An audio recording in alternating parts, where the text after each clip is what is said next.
Hey guys, it's Hero or TheMarkOfAHero or HeroTheHunter, as you all may know. But yeah, this is gonna be my gaming history part two. The gameplay I have here is me going in with a couple of streaks and going in with the ace someone, before all that nerf and all that stuff. But yeah, it's 52 kills. I get a relentless at the very end, and I die right before the game ends. So it's not a choke because I didn't have any time, but yeah, just a nice little relentless and some good streaking. But yeah, let's get on with my topic, which is my gaming history part 2. So I left off last time with the GameCube and my games there. But another game, the very first game I got from my GameCube was Super Mario Sunshine. I forgot all about that last video, but Super Mario Sunshine was like, I love that. Like, out of all the Super Marios that I played, that one is definitely like a classic to me, like even more than 64 in my opinion, because the shine sprites and the graffiti, overall, like, it emphasized cleanliness, which is pretty funny on a tropical Hawaii-like island, and it was just cool. Like, and then with Bowser Jr. being the graffiti Mario or Metal Mario, whatever the heck you gonna call him, but and then it was just cool. It's a cool game. I don't remember if I ever got all those shine sprites. I think I did, but I don't remember. But yeah, that game was historic. And then there was Mario Kart Double Dash.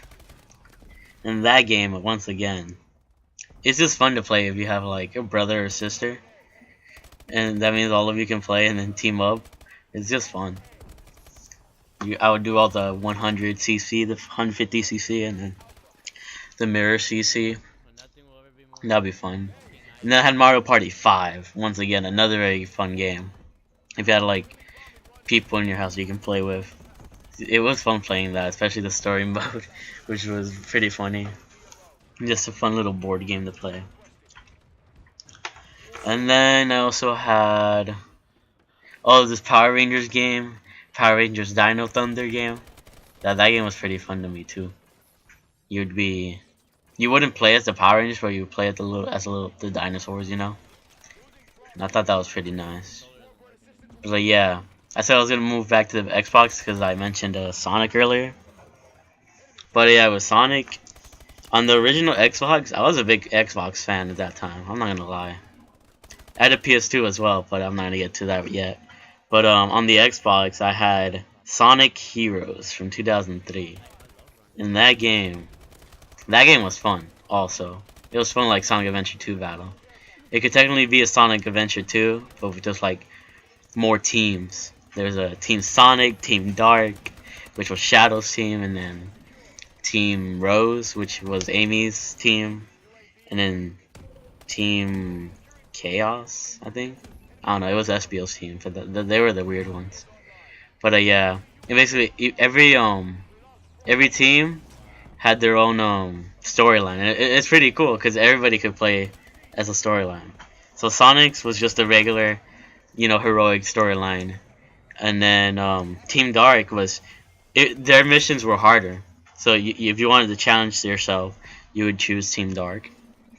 And then with Team Rose, it was another different storyline that aligned with everybody else's, but it was easier. Team Rose just had easier missions. And then Team Chaos, I believe, I don't even know, Team SQ, let's just leave it at that, had very weird missions, let's put it that way, in which it wasn't about speed or completing the mission exactly, but you had to do some objectives, so that was pretty cool. I like that they added that. And then the final story, where you have to defeat Metal Sonic. If you haven't played the game, then too bad, but you had to collect all the Chaos Emeralds in each team, I think, and then you can unlock the last part of the story, the hidden ending. But yeah, that was a really good that was a good game. And then my first, I guess you could say, shooting game, even though some may not consider it. It was Shadow the Hedgehog, and I'll admit I was pumped for that game. I would see the commercials of that game, and I was like, dang, guns with and a Shadow the Hedgehog, Shadow with his own storyline for the first time. And that game was freaking fun too, cause first of all you had guns, and some of these guns they would be so cool. Cause basically with the story, Shadow had to beat some aliens, some type of alien creatures, and he would be the main one to destroy them all. And at the same time, oh well, I can't really say how the story goes because depending on if you become a good shadow or a bad shadow or a mid-tier shadow, you would get various endings for each story, so each time you play the story. So you could get an ending where you basically side with the aliens and destroy the Earth and destroy Sonic and everybody, or you could do the story where you beat Eggman, but the aliens, you basically do nothing about the aliens, so that kind of like is weird. Or you could be like a superhero and basically side with Sonic and his friends, you know, and save the world from aliens. So, and another cool thing is that the special abilities you had in that game, if you were a good shadow, you could basically speed through the levels. And if you were a bad shadow, then you would basically use a Chaos Blast, which basically destroys everything in like a 500-meter vicinity. Or I might be exaggerating that, but it was just destructive. It was just like it was like a Titan Smash from Destiny, for just like 50 times that radius. It was crazy. But yeah, Shadow the Hedgehog, man, good game. And now I'm gonna talk about the PS2. I got the Xbox like a year after or I got the PS2 a year after the Xbox, and on the PS2 I played a lot of games too. I once again played Sonic on there. I'm not sure if I did any of the Adventure Sonic games, but I did get like the collections. They would sell like they would basically compile all of the classic Sonic games like Sonic the Hedgehog 1, Sonic the Hedgehog 2, etc., Sonic CD, Sonic R, all the old games, up to like Sonic Adventure DX, like anything before that, and put them on a disc, and I would play that on the PS2, and I would be able to play all the old Sonic games that's been happening since 1991, and that was pretty fun too. I also had this Yu-Gi-Oh game, I don't remember what it was called, but it was a GX game, and I was addicted to that too. Trying to remember what else I played on PS2. Oh, I played a Crash Team Racing Nitro Kart though.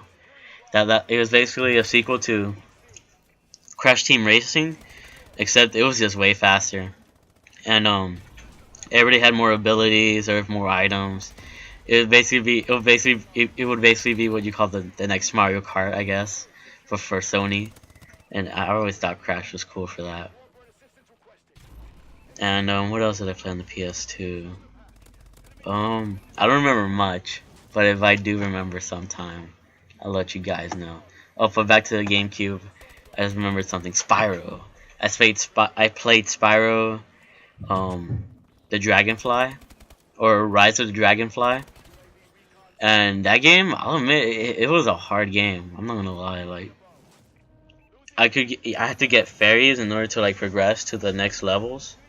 And there's just like one fairy I couldn't get. I remember, like the story, I couldn't complete the game at all. Like, see that's when I liked games, like when they were hard to complete. But with Spyro, there was one fairy that I need to collect before I can access the last level, the last boss. But I could never get that fairy. Like, I know where it was. It was like trapped in a container, but I didn't know how to break the container at all. I tried to use my ice breath, my fire breath, and whatever other abilities I have. I tried to bash into the container, but I just couldn't, you know, free it. So I was like, dang. And I didn't have internet still. I didn't have internet for a while. But yeah, that's pretty much like what I had. So yeah, I guess I'll make a part 3 next week or soon anyways. But yeah, I hope you guys liked what I had to say about my gaming history for this part. And yeah, Hero signing out as you saw me get that relentless metal. But yeah, see ya.